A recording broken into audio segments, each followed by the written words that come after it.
Good evening once again. We're here on Gelvin Valley. Gotta be getting close to my 30th episode on this map. I just can't believe how the time flies. Actually, I'm continuing on from the previous episode, still the same night that I'm recording this. So, this is kind of where we left off in game. We're just cranking out the bales, getting them all flopped onto the ground. This is a treacherously steep slope in here. I don't know in real life that I would venture through here with a baler or not.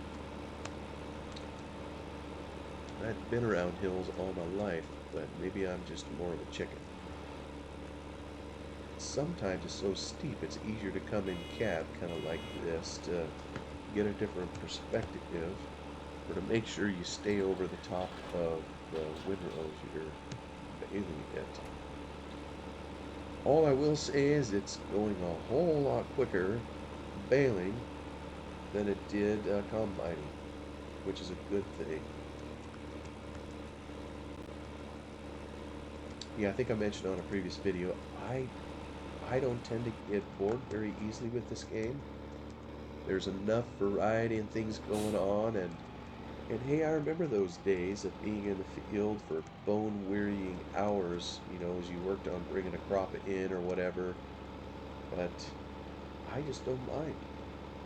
So this is relaxing to me, and I know maybe some folks enjoy a game where you shoot things and break things and all that kind of stuff. Well, that's not my cup of tea. I kind of just like being in a country setting, farming, doing something I can only dream about as a kid, getting to enjoy that here, even if I can't fully enjoy it in real life. I would note, by the way, as I look down at my damages, it is 0, 0, 0. What a difference it makes as to who's driving. Take that, horseplay.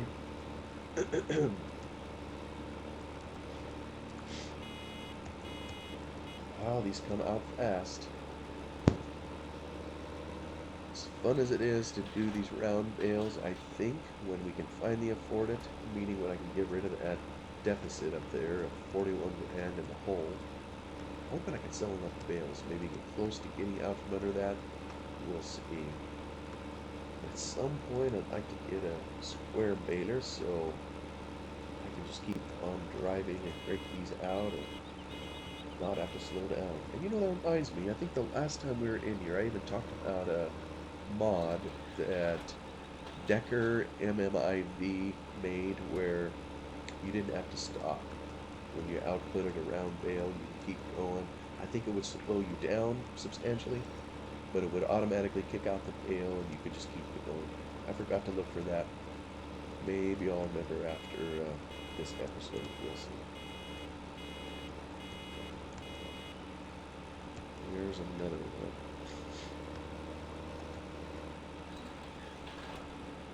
In the last episode, I was kind of talking about our family's vegetable garden. Finally got it all planted tonight, a little bit late. Half a month later than we typically do on account of the rain and cold, and it's still more rain predicted and kind of cold, so hopefully the heat will arrive. We definitely need heat and moisture. Pop those plants out of the ground and to get it up and going. I think I left off talking about carrots. I was trying to think, what else did we plant? Table beets? I think I mentioned table beets. Really like those things. Although it's kind of funny, I've noticed this before. I don't mean to sound gross or anything. You eat enough of those beets, and then you go to the bathroom, well, you might kind of wonder if you got blood in your urine. But at least that's what it seems to do to me. That could freak someone out. But I think it's whatever it is about a beet that makes it do that. I don't know. I can't get enough of it. So we have a row of those growing out there. I think I mentioned, we got beans too. That would be green beans.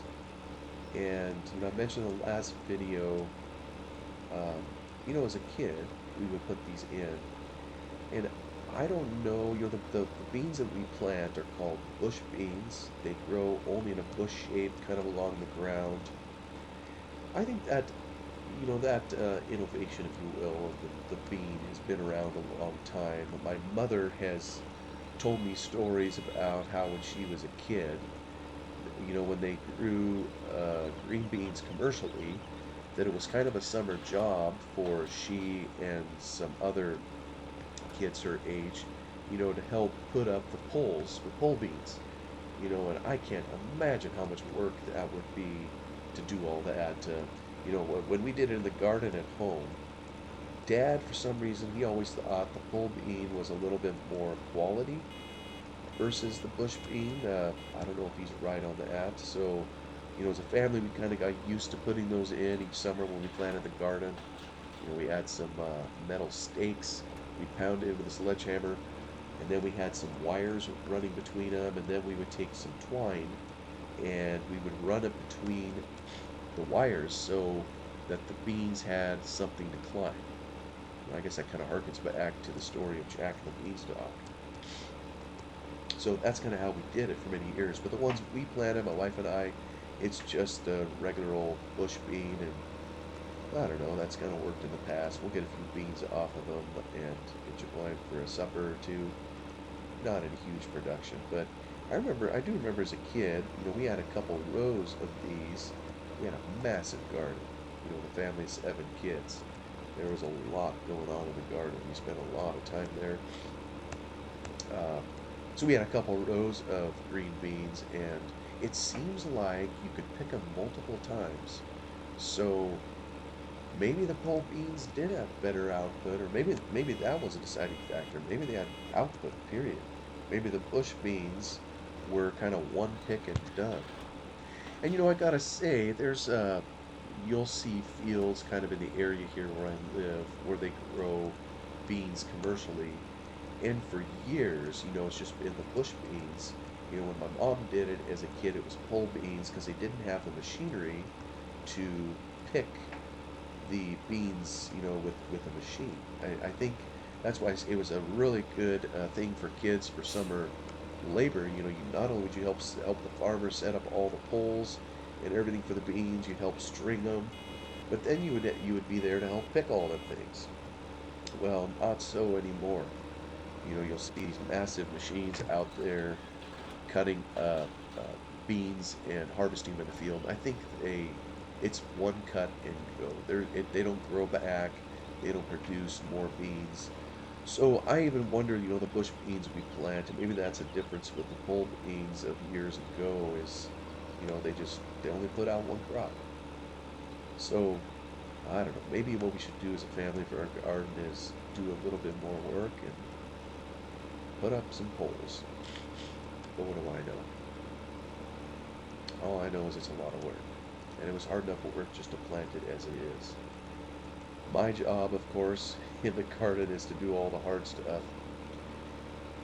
Dig the holes, build the mounds, dig the little trenches to put the seeds in, cover it up. My wife's job is to document what we're planting and kind of where it is, date it and all that, and to literally put the seeds in. And then we all kind of help with the watering later. So we got some beans in there. Let's see. Oh yeah, and sweet corn. I maybe mentioned that last time. We put in a couple rows of that. I just love sweet corn when it's ripe just perfectly during the summer. Oh my goodness, I think I could mow that down all day long. No wonder cows and pigs love corn.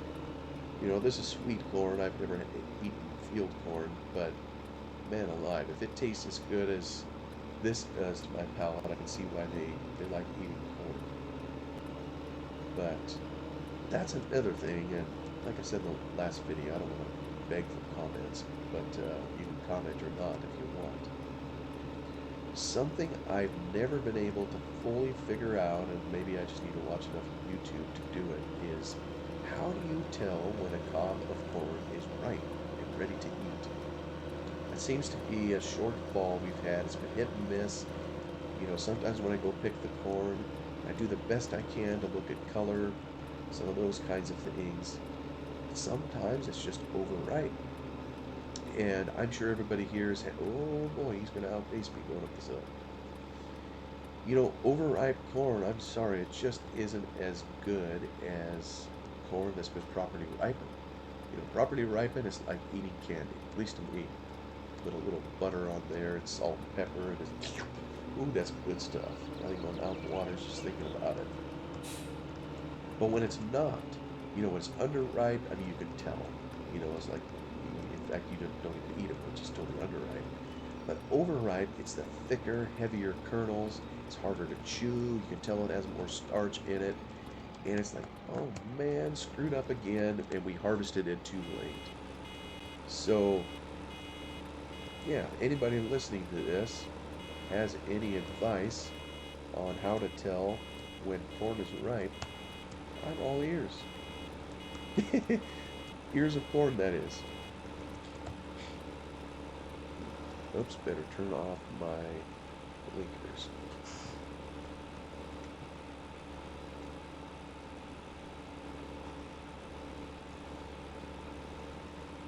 Oop, it ain't gonna do it on its own. I forget, I gotta keep pressing the O key to spit out these bales. So we're kind of moving along. We're back over here in the Stonehenge field. I call it Stonehenge Field. It's field number 43, but that just brought another thought. And again, I never know who all's going to listen to this, but on the farm, when I worked in Lone Oak, every field had a name. It didn't have a number, it had a name. And usually the name given to it was like the person that it was purchased from, or the person that you were leasing it from. Oops, there I hit the fence. I acknowledge I did it. It was me, not horseplay. I done it. I can admit it. So I just called this Stonehenge Field because it has, the circle of rock in here. And I almost think, I have a memory, I'd have to ask Bullet Bill, but I almost think he set up something on Coltboro Park Farm, maybe, that had field names. So it can't be something that we do here. That must be something that's kind of done around the world, where maybe if you're a huge corporate farmer, you start numbering your fields, or identify it by section of where it appears on the map, or tax lot number, or some, I don't know. Whatever that is, it just seems very impersonal, and it starts to get into corporate farm whatever. Versus when you're a small farm, you name it something based on your neighbors, the people that you know. So I'm just trying to think back, some of the names of the fields, the farms that Lone Oak owned and rented. So you'd have, there was like a farm or a neighbor by the name of Jones, and there was the Jones place, which was kind of the area around their house, and then they had another field called Jones's Hill. Well, it was on a hill, and it was kind of separated apart, and that was about a 50-acre parcel, that one.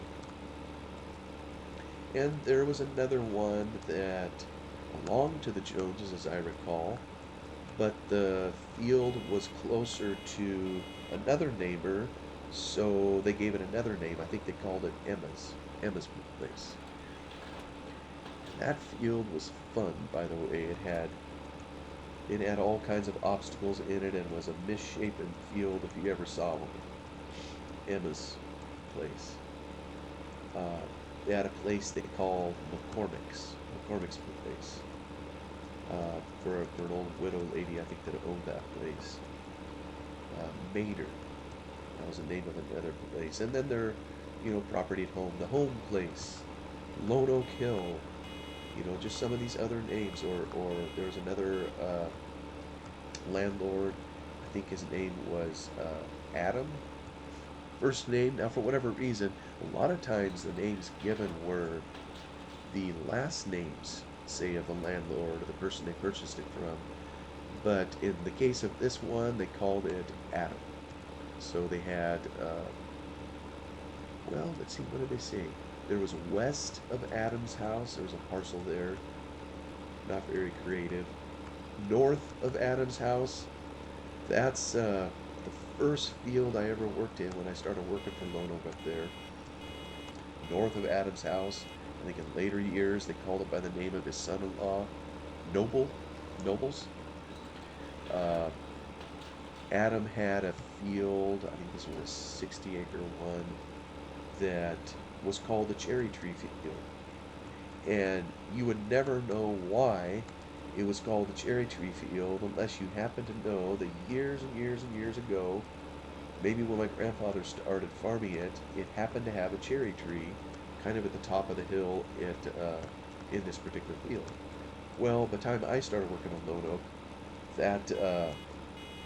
that tree was long gone, but we still called it the cherry tree field. And then he had another field, and this may sound funny depending on your use of the English language. This was their lowest elevation field, and it belonged to Adam, so they called it Adam's Bottom. And don't get the wrong idea. This was a low-lying field, but that's kind of what they called it. It was just an area down along the river, and it was oftentimes one of the first fields, you know, that we would harvest on Lone Oak Farm because it was ripest first. Adam's Bottom.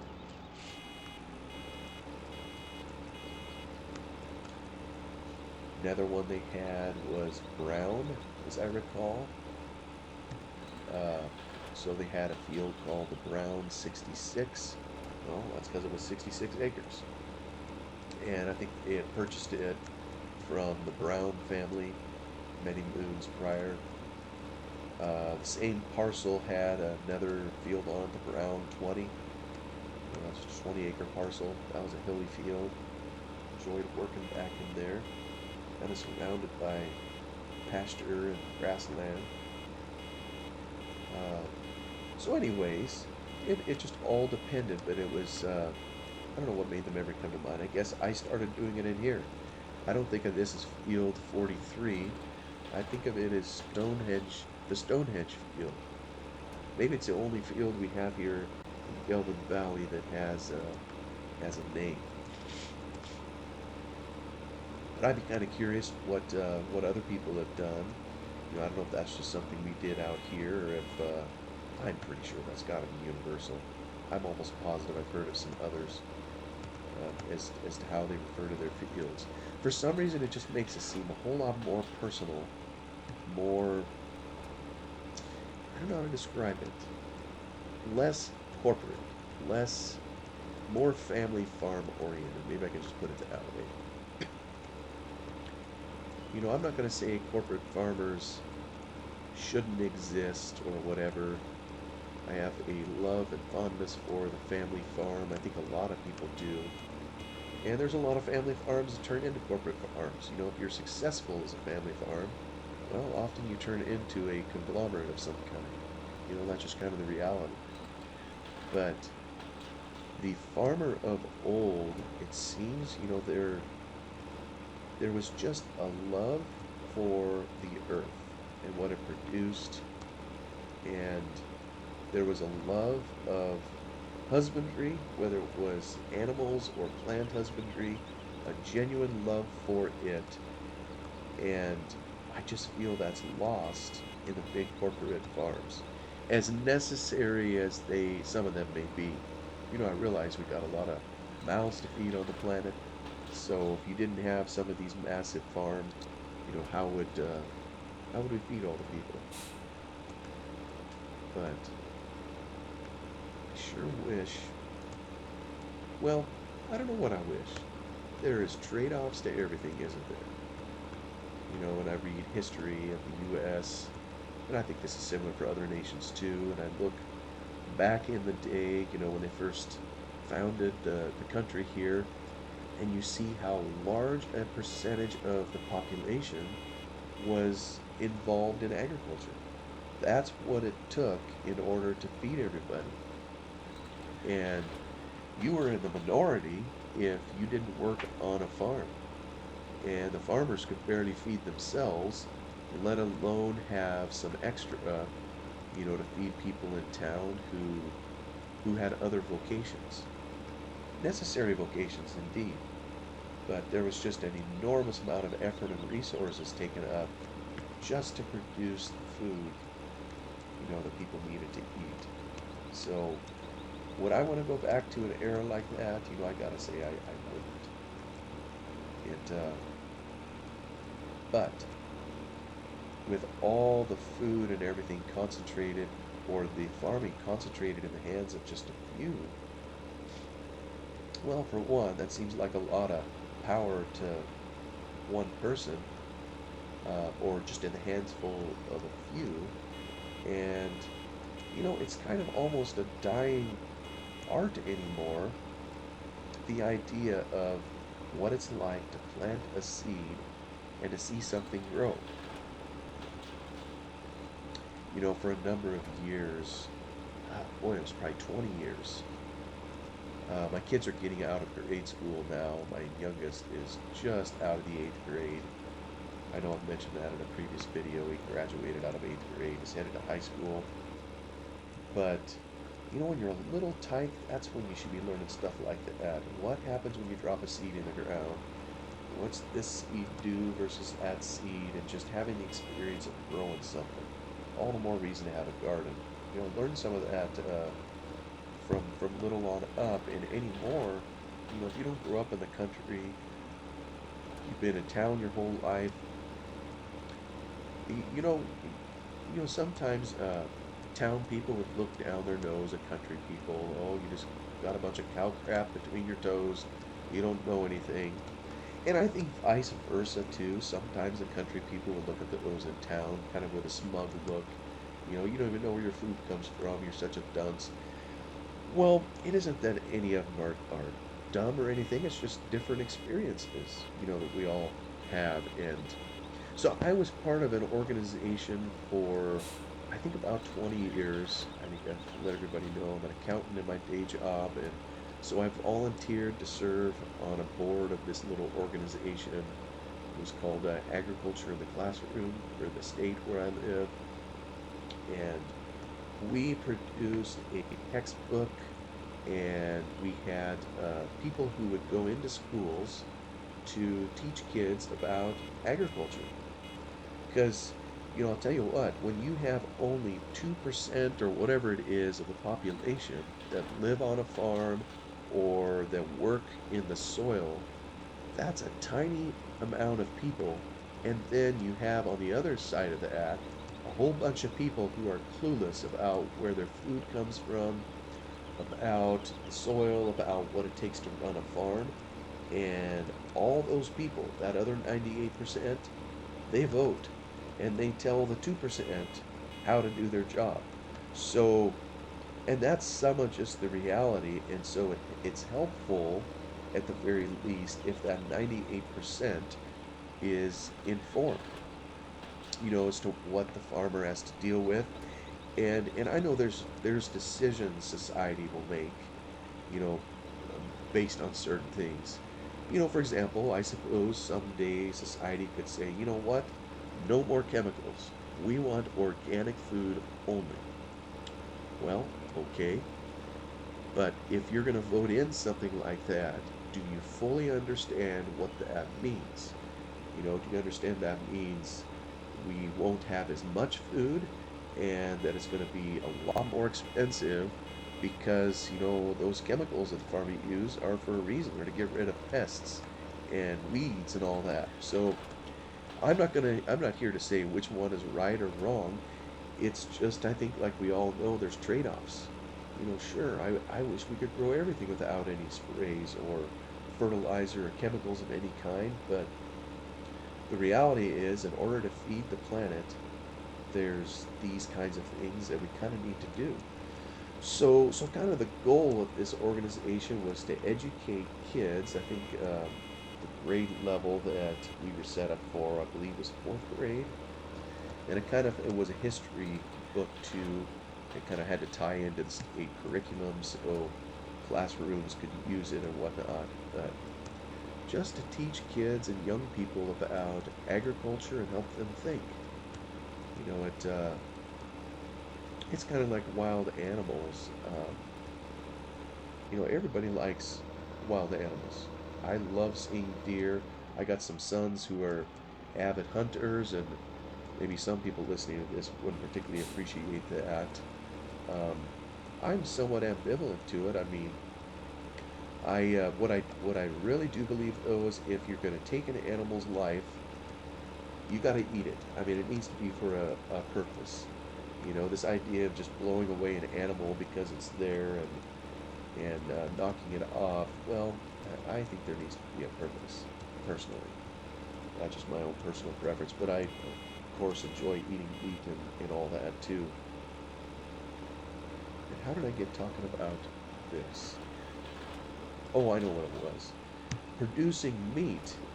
So, like in our state, and again, this is a decision society can make together. They have reintroduced wild wolves in certain areas of the state where apparently they were years and years ago. They roam around. Well, I think over time the population was kind of chased out as more people settled, and and here's where there'd be a rub between the folks in town, or I say in town, those not on a farm versus those on a farm, or in this case, a ranch. If you're a rancher and you have a bunch of cattle to take care of, the last thing you want roaming around, messing with your animals, is a wolf. And so, the eastern part of our state, it's fairly sparsely populated, and it has a number of cattle ranches. Maybe there's some sheep over there too, a couple of alpaca places, but a lot of cattle. Matter of fact, I almost think cattle is the number one commodity coming out of our state.